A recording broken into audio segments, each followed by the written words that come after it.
Welcome, बहुत बहुत स्वागत है आपका India real estate guide special में। और आज हम एक बार फिर एक खास पेशकश आपके लिए लेकर आए हैं और आज हमारा फोकस होने जा रहा है देश के सबसे बड़े रियल एस्टेट मार्केट यानी दिल्ली एनसीआर पर। हाल ही में कई रिपोर्ट्स आई हैं जिसमें से एक है नाइट फ्रैंक इंडिया की, और ये रिपोर्ट इशारा करती है कि इस वक्त देश की राजधानी यानी दिल्ली या नेशनल कैपिटल रीजन की सेहत ठीक नहीं है जहां तक रियल एस्टेट का मामला है। तो आज दिल्ली के रियल एस्टेट मार्केट की सेहत का एक हेल्थ चेक लेंगे।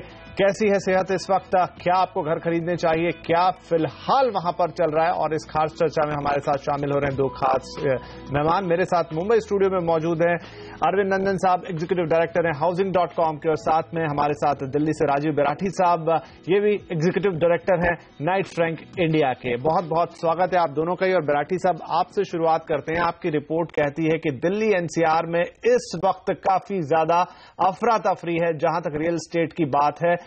पिछले साल के मुकाबले इस साल सेल्स आधे रह गए हैं और कई फिगर्स हैं जो काफी डरावने हैं।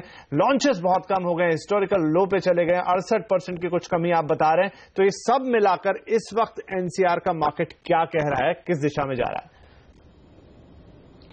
देखिए, आप बिल्कुल सही कह रहे हैं। और हमने अभी जो नई रिपोर्ट लॉन्च करी है जो एनसीआर के मार्केट के बारे में H1 2015 के बारे में बताती है। हमने जनवरी से जून का पीरियड कवर किया है। तो अगर आप लॉन्चेस देखें, नए घरों की लॉन्चेस 35,000 जो H1 2014 में थी वो कम होके 11,000 के करीब पहुंच गई है, और एब्जॉर्प्शन 28,000 से गिर के 14,000 रह गई है। तो 50% गिरावट आई है एब्जॉर्प्शन में। और लॉन्चेस, जैसे आपने सही फरमाया कि 68% की गिरावट लॉन्चेस में आई है। तो अगर एनसीआर को आप पूरे भारत के साथ जो दूसरे बड़े शहर हैं उनसे अगर आप कंपेयर करें तो एनसीआर का हमेशा मार्केट शेयर 20 से 22% रहा है अगर लॉन्चेस और एब्जॉर्प्शन दोनों में।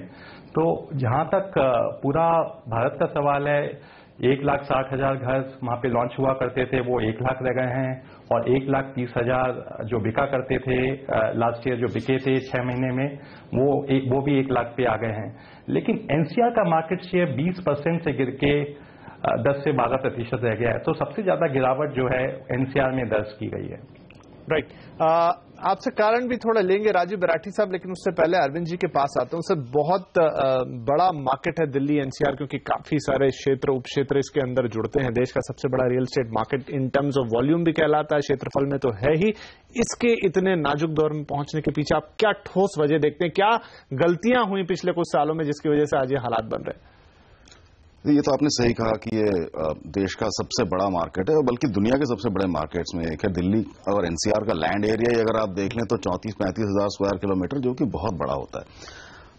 गलतियां, पता नहीं इसे गलतियां कहें या फिर कुछ मार्केट डायनामिक्स, अनअवॉइडेबल सर्कमस्टांसेस जिन्हें कहते हैं, वो भी रही हैं। तो एक तो ये है कि हमारा जो इकोनॉमिक रिवाइवल होना था बड़ी तेजी से और बड़ी कहना चाहिए क्वांटम लीप के साथ, वो नहीं हो पाया है। आज भी इंतजार है। दिल्ली चूंकि एक ऐसा मार्केट है जो मेरा ख्याल है बॉम्बे की तुलना में, हालांकि बहुत बड़ा होते हुए भी, उतना ही वॉल्यूम सप्लाई करता है, कई दफे उससे ज्यादा वॉल्यूम सप्लाई करता है। और जब आपकी इंडस्ट्रियल मार्केट्स और आपकी जो टर्शियरी इंडस्ट्रीज की मार्केट है वो इंप्रूव नहीं हो पा रही हैं, तो उसका फॉल आउट तुरंत आने लगता है रेजिडेंशियल मार्केट के ऊपर, क्योंकि पहला इम्पैक्ट वहीं आता है। और वो अब साफ साफ दिखाई पड़ रहा है। मैं आंकड़ों से काफी हद तक वाकिफ भी हूं जो इन्होंने रिपोर्ट पब्लिश की है, काफी हद तक सहमत भी हूं। तो ये सबसे बड़ा रीजन तो यही है कि हमारा जो सेकेंडरी और टर्शियरी इंडस्ट्रीज का मार्केट है वो इंप्रूव नहीं हो पाया है, जिसकी वजह से हाउसिंग सेल या हाउसिंग अब्जॉर्प्शन जो है वो क्लियरली अब इम्पैक्ट होने लगी है। हाउसिंग सेल सिर्फ इस वजह से नहीं होती कि लोगों के पास पैसे हैं या नहीं, लोगों की आगे की 5 साल की सिक्योरिटी है या नहीं, इस वजह से हाउसिंग सेल होती है, और वो फिलहाल नहीं बन पा रही है। दुर्भाग्यवश ये स्थिति आज बनी हुई है, और कमोबेश लगता है शायद आने वाले कुछ समय और ऐसी स्थिति बनी रहेगी। तो मेरा ख्याल है सबसे बड़ा इम्पैक्ट तो यही दिखाई पड़ता है। जी, राजीव बेराठी साहब, जैसा नंदन साहब भी कह रहे हैं, तो 2008 का जो दौर था, 8-9 की बात करें जब रिसेशन आया था, हिट किया था, तो उस समय मार्केट्स में बड़े बुरे हालात थे। आपकी रिपोर्ट उसका भी जिक्र करती, वहां से फिर एक इंप्रूवमेंट आया, लेकिन अब फिर जाके लगभग वैसे ही हालात बन रहे। तो आपको क्या लगता है इस रिपोर्ट में वो क्या कारण है जिनको उसके लिए जिम्मेदार ठहराया गया है? आखिर क्या हुआ है कि लोग घर खरीदने से पीछे हट गए, इन्वेस्टर बाहर होने लगे हैं, पार्टिसिपेंट्स कम हो गए, हुआ क्या है? देखिए, नंदन साहब ने बिल्कुल ठीक फरमाया कि एक तो जो इकोनॉमिक कारण है, जो जीडीपी ग्रोथ रेट थी या जॉब क्रिएशन था, जो कॉम्पनसेशन पैकेजेस थे एम्प्लॉयज के, वो उस तरीके से नहीं बढ़ पाए हैं जिस तरह की हमें उम्मीद थी। वो तो हो गए साहब एक्सटर्नल फैक्टर्स, लेकिन कुछ गलतियां इंडस्ट्री से भी हुई है। उसकी जिम्मेदारी दोनों सरकार और डेवलपर्स को भी लेनी पड़ेगी। मुझे याद है 2008-9 में मैंने बहुत सारी लॉन्चेस देखी थी जब डेवलपर्स ने कहा था कि 3 या 4 साल में वो प्रोजेक्ट्स खत्म कर देंगे। आज हालात ये हैं कि 7 साल हो गए, 2008 से हम लोग 2015 में बैठे हैं और वो प्रोजेक्ट्स खत्म नहीं हुए हैं। तो एक जो ट्रस्ट डेफिसिट बन चुका है कंज्यूमर्स में और डेवलपर्स में, प्रोजेक्ट्स सही टाइम पे खत्म नहीं करना, कंज्यूमर्स को दोनों तरफ से किराए की और EMIs की मार पड़ती है, तो वो उसकी वजह से एक रीजन है कि सेंटीमेंट डाउन हुआ है। सरकार भी इन हालातों के लिए काफी हद तक जिम्मेदार है, क्योंकि जो इंफ्रास्ट्रक्चर सरकार को देना था, जो प्रॉमिस किया था, वो अपने वायदों के मुताबिक कर नहीं पाई है। अब आप जैसे द्वारका एक्सप्रेसवे को ही ले लीजिए, हजारों घर बन रहे हैं, काफी बिल्डिंगें डिलीवरी के लिए तैयार है, लेकिन वहां कोई नहीं रह सकता है, क्योंकि ना वहां पे फिजिकल इंफ्रास्ट्रक्चर है, ना सोशल इंफ्रास्ट्रक्चर है। और ये तब जब सरकार EDC और IDC जो एक कीमत होती है जो इंफ्रास्ट्रक्चर बनाने की, वो ऑलरेडी ले चुकी है डेवलपर्स के थ्रू कंज्यूमर से।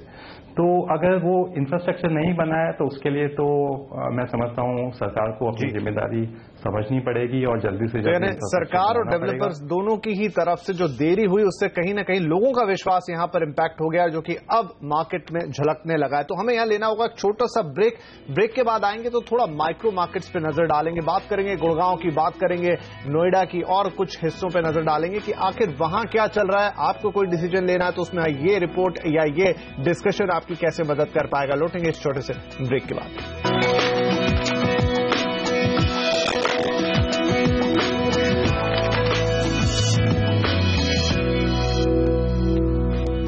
Welcome back. आप देख रहे हैं India real estate guide special, जहां पर आज बात हो रही है दिल्ली NCR की। हाल में कई रिपोर्ट्स आई हैं जिनका हमने जिक्र किया, लेकिन खासतौर पर फोकस है हमारा नाइट रैंक इंडिया की रिपोर्ट की, जो काफी डराने वाले नंबर पेश करती हैं दिल्ली NCR के मार्केट को लेकर। और वहीं पर हम उन पॉइंट्स पर विश्लेषण कर रहे हैं। अपना अरविंद नंदन साहब और राजीव राठी साहब हमारे साथ बने हुए। अरविंद जी, एक बात और है जो दिल्ली NCR के मार्केट को शायद थोड़ा अलग करती है कि काफी विवादित मार्केट रहा है। चाहे आप ग्रीन ट्राइब्यूनल की डिसीजन को ले लें, चाहे फिर आप लैंड फियास्को ले लें, नोएडा एक्सटेंशन वाला, और ये तमाम चीजें, तो कुछ ना कुछ मुसीबतों से भी ये लगातार गुजरता रहा। और क्या इन चीजों का भी मार्केट पर इम्पैक्ट पड़ा है? जरूर पड़ा है। और जैसा इन्होंने पहले कहा कि मैक्रो रीजन और माइक्रो रीजन दोनों कारण मौजूद हैं। तो ग्रीन ट्राइब्यूनल का मामला है, बर्ड सैंक्चुरी का मामला रहा है, जिसने काफी इम्पैक्ट किया नोएडा या ईस्टर्न साइड के मार्केट को। हर बार ऐसी खबरें हमें चलानी पड़ती थी कि आज कोर्ट का ये डिसीजन आया है तो राहत आ गई, फिर राहत आ गई। इस डिसीजन मतलब बायर शायद वहां काफी घबराया हुआ रहता होगा कि पता नहीं क्या होने वाला है।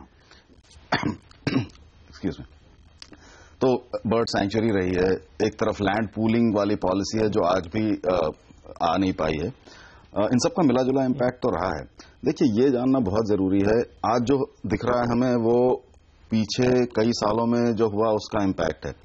आगे आने वाले सालों में भी क्या हो सकता है ये भी जानना बहुत जरूरी है। जो आज पॉलिसीज थमी हुई हैं या ठीक से कार्यान्वित नहीं हो रही हैं, इसका इम्पैक्ट ये भी हो सकता है। दिल्ली में आज की तारीख में मैं अपना कुछ डेटा देख रहा था, कम से कम 30 से 35 लाख हाउसिंग यूनिट्स की जरूरत है, जिसमें से कि शायद 1/3 भी पूरी नहीं हो पा रही है। अब आप कहते हैं कि नोएडा में यूनिट्स खाली पड़े हैं या द्वारका एक्सप्रेसवे की तरफ यूनिट्स खाली पड़े हैं या बन रहे हैं, तो वो शायद इस तरह से बन रहे हैं जो आज लीगल नहीं कहे जा सकते। तो डेवलपर्स ने भी एक तरफ वो लैंड पूलिंग पॉलिसी का एडवांस में फायदा उठाने की कोशिश कर ली, जिससे विश्वास टूटा। दूसरी तरफ अगर नोएडा में चले जाएं तो वहां पॉलिसी कुछ कह रही थी लेकिन बिल्डिंगें बन रही थी, लोगों का विश्वास कई जगह टूटा। तो ऐसे कई जगह अलग अलग स्पॉट्स में विश्वास जो है वो डावाडोल हुआ है कस्टमर्स का। तो एक तो इकोनॉमिक रीजन है, दूसरा माइक्रो लेवल पर ये रीजंस भी बहुत हैं जो इंडिविजुअल पॉलिसी बार बार नई तरह से बनाने की कोशिश की जा रही है, उसका समय से पहले फायदा उठाने की कोशिश की जा रही है। तो ये सारी चीजें जो है एक तरह से अलाइन नहीं होती। या तो पॉलिसी फटाफट बन जाए, ठीक तरह से बन जाए, उसके बाद उस पर काम होने लगे, लेकिन हो ये रहा है कि पहले एक विचार आता है, उस विचार के बेसिस पर बहुत सारा डेवलपमेंट होने लगता है, फिर पता चलता है उसमें से कुछ इलीगल है या सही नहीं है या भरोसे लायक नहीं है। सब बातों को एक साथ मिला लीजिए तो निश्चित रूप से जो एंड यूजर है, जो बायर है, उसे अब ये नहीं समझ में आता कि वो कहां पर खरीदे, कहां न खरीदे, और अगर खरीद रहा है तो क्या उसका इवेंचुअली कुछ रिजल्ट मिलेगा या फिर वो अटक जाएगा।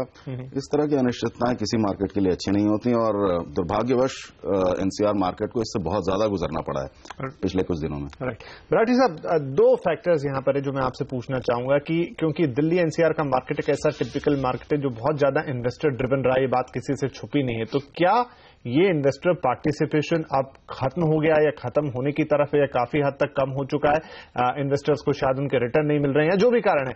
और दूसरा ये कि आज भी देखें तो जो एवरेज प्राइस है दिल्ली एनसीआर, क्योंकि जिस तरह से उसका स्प्रेड है तो और शहरों के मुकाबले प्रॉपर्टी अफोर्डेबल दाम पर है, बावजूद इसके बिक्री नहीं हो रही। तो क्या इन दोनों चीजों के लिए क्या तर्क होगा? ये इस बात में कोई दो राय नहीं है कि एनसीआर का मार्केट एक इन्वेस्टर ड्रिवन मार्केट है और इस बार इन्वेस्टर काफी फंसा हुआ है। वो अपना माल आगे जो एंड यूजर है, जो एंड कस्टमर है, उसको नहीं बेच पा रहा है और उसका कारण ये है कि प्रोजेक्ट खत्म नहीं हो पाए हैं। तो एंड कस्टमर, जैसे जो विश्वास की बात कर रहे हैं हम लोग, जो विश्वास जो एंड यूजर को होना चाहिए कि प्रोजेक्ट खत्म होगा और वो 6 महीने में, 1 साल में उसमें रह पाएगा, वो नहीं आ पा रहा है। इसलिए एंड यूजर इन्वेस्टर से माल नहीं खरीद रहा है।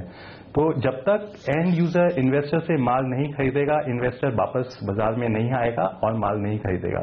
तो ये एक इकोसिस्टम बन गया है कि सरकार ने अपने वादे नहीं निभाए, डेवलपर्स ने अपने वादे नहीं निभाए और उसकी मार दोनों इन्वेस्टर और एंड यूजर को पड़ी है। तो जब तक वो सेंटीमेंट इंप्रूव नहीं होएगा और हम लोग डेवलपर से मिलते हैं, हम लोग उनको बोलते हैं कि नए लॉन्चेस की जगह आप अपने जो अधूरे प्रोजेक्ट्स हैं उनको कंप्लीट करने की कोशिश कीजिए।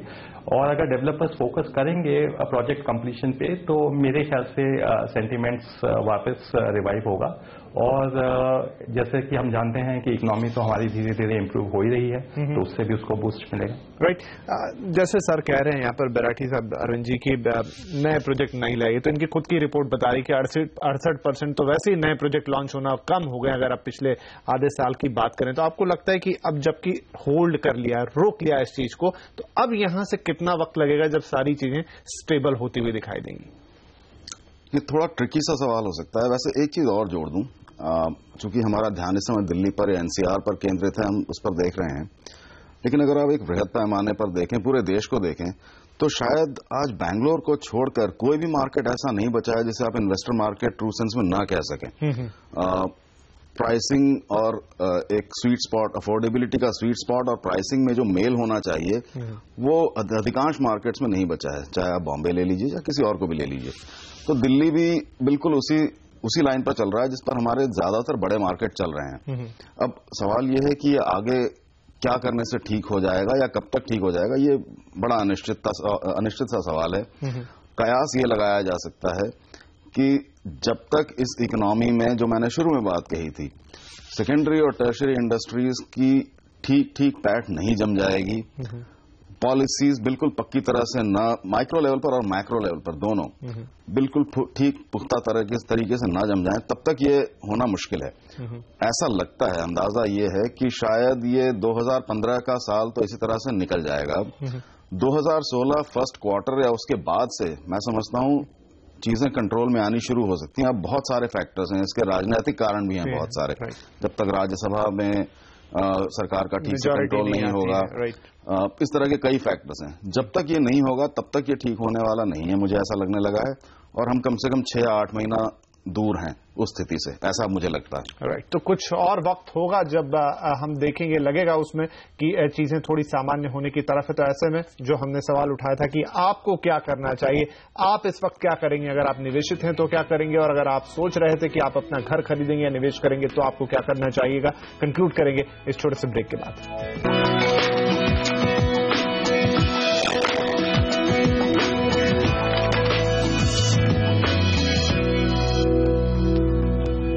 वेलकम बैक, आप देख रहे हैं India real estate guide special, और आज स्पेशल में बात की जा रही है दिल्ली एनसीआर के रियल एस्टेट मार्केट की। एक रिपोर्ट है नाइट रैंक इंडिया की, जिसके आधार पर हम ये पूरी बातचीत कर रहे हैं। और नाइट रैंक इंडिया से राजीव बेराठी साहब हमारे साथ हैं, तो अरविंद नंदन साहब भी मौजूद हैं। तो अब हम कंक्लूड करने की कोशिश करते हैं। एक हमने नजर में निकाला कि कैसा है दिल्ली एनसीआर का मार्केट इस वक्त, रिपोर्ट क्या कहती है, हालात क्या बताते हैं, लेकिन ऐसे में अब आप क्या करेंगे अगर आप एक निवेशक हैं, घर खरीदार हैं या लॉन्ग टर्म इन्वेस्टर हैं। तो राजीव बेराठी साहब, क्या करना चाहिए ऐसे मार्केट में, जबकि हम देख रहे हैं सेल्स काफी ज्यादा ड्रॉप है, प्राइस इंक्रीमेंट जो आपकी रिपोर्ट कहती है हार्डली 2% के आसपास का हुआ है, वो भी बहुत सिलेक्टेड पॉकेट्स में हुआ है, और सप्लाई अब काफी हद तक घट गई, मेरा मतलब कि लॉन्चेस काफी कम हो रहे हैं। ऐसे में एक इन्वेस्टर को या एक घर खरीदार को क्या करना चाहिए? देखिए, सबसे पहली बात तो ये हुई कि रियल एस्टेट में जब भी कोई इन्वेस्ट करे तो उसको शॉर्ट टर्म स्पेकुलेशन के लिए इन्वेस्ट नहीं करना चाहिए। Real estate is a long term play, it's not like a stock market that you can come in and go out any time. तो एक 5 से 7 साल का एक जो समय होता है वो रखना चाहिए अपने पास रियल एस्टेट इन्वेस्टमेंट करने के लिए। जहां तक एंड यूजर का सवाल है, तो कोई भी समय अच्छा समय होता है एंड यूजर के लिए, क्योंकि वो घर अपने लिए खरीद रहा है। लेकिन मेरी सलाह तो एंड यूजर को ये होगी कि वो 3 चीजों का ध्यान रखे। एक तो माइक्रो मार्केट, जहां पे ऐसे माइक्रो मार्केट में ना जाए जहां पे इंफ्रास्ट्रक्चर खत्म नहीं है, जहां पे लिटिगेशंस चल रहे हैं, तो एक स्टैब्लिश माइक्रो मार्केट में जाए, वहां पे काफी अच्छी डील्स अवेलेबल है। सो पहला तो माइक्रो मार्केट हुआ। दूसरा, डेवलपर का track record. Brown field project में डेवलपर का ट्रैक रिकॉर्ड देखें कि उन्होंने कितने प्रोजेक्ट्स खत्म किए हैं, कैसी क्वालिटी डिलीवर की है, और उसके बेसिस पे अपना घर खरीदें। और कोशिश करें कि ऐसा प्रोजेक्ट में अपना पैसा लगाएं जो 6 से 1 महीने से 1 साल के दरमियान खत्म हो जाए। तो वो तो एंड यूजर के बारे में बात रही। जहां तक निवेशक का सवाल है, मेरे ख्याल से सेकेंडरी मार्केट में इस समय काफी अच्छी डील्स अवेलेबल हैं। मार्केट 15 से 20% तक टूट चुका है। और अगर 5 से 7, जैसे कि मैंने पहले भी कहा कि अगर 5 से 7 साल का आपका इन्वेस्टमेंट होराइजन है, तो they are micro markets like Dwarka expressway, जहां पे आज इंफ्रास्ट्रक्चर नहीं बना है, लेकिन ये मल्टी बैगर्स होंगे आने वाले टाइम में।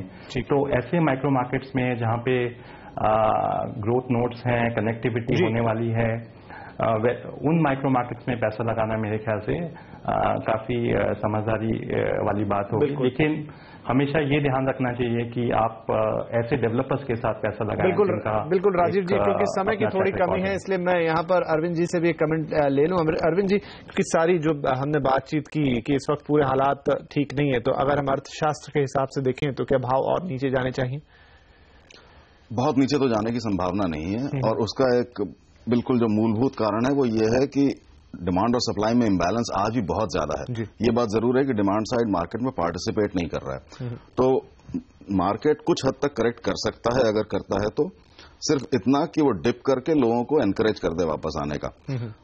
एक चीज जिन्होंने कही, मैं उससे सहमत हूं, उसमें एक एडिशन करना चाहता हूं। अगर आप एक इन्वेस्टर हैं, निवेशक हैं, और आपने कहीं निवेश किया है पिछले 2 या 3 साल में, ये वो समय नहीं है जब आप उसमें डिसइन्वेस्ट करके कुछ और करने की कोशिश करें, क्योंकि शायद आपको कोई मुनाफे का सौदा नहीं मिलेगा, टैक्सेशन ऊपर से आपको और भारी पड़ सकता है। तो आप बने रहें, ये वो टाइम है जब आपको पैनिक में कोई काम नहीं करना चाहिए। आप बने रहें उस इन्वेस्टमेंट को लेकर। रियल एस्टेट में और खासकर एज एन इन्वेस्टर आपको 7-8 साल तो धैर्य रखने की बहुत ज्यादा जरूरत है। ये जरूर ध्यान रखें। ऐसे बहुत सारे सवाल आते रहते हैं कि क्या ये टाइम है कि हम निकल जाएं कहीं और चले जाएं। मेरे ख्याल से ये अच्छा फैसला नहीं होगा। अब तो आपको बने रहना होगा जब तक कि बहुत अच्छा सुधार न दिखाई पड़ने लग जाए। चलिए, तो ये बात हुई एनसीआर के रियल एस्टेट मार्केट की। आपको इसमें क्या डिसीजन लेना है? आप उम्मीद करते हैं कि हमारे दोनों ही मेहमानों ने जो सलाह यहां आपको दी और जो पूरा विश्लेषण किया इस मार्केट का, उससे आपको अपना निर्णय लेने में बहुत मदद मिलेगी। तो इंडिया रियल एस्टेट गाइड के इस खास एपिसोड में आज इतना ही। आप दोनों का बहुत शुक्रिया हमारे साथ इसमें शामिल होने के लिए। नमस्कार।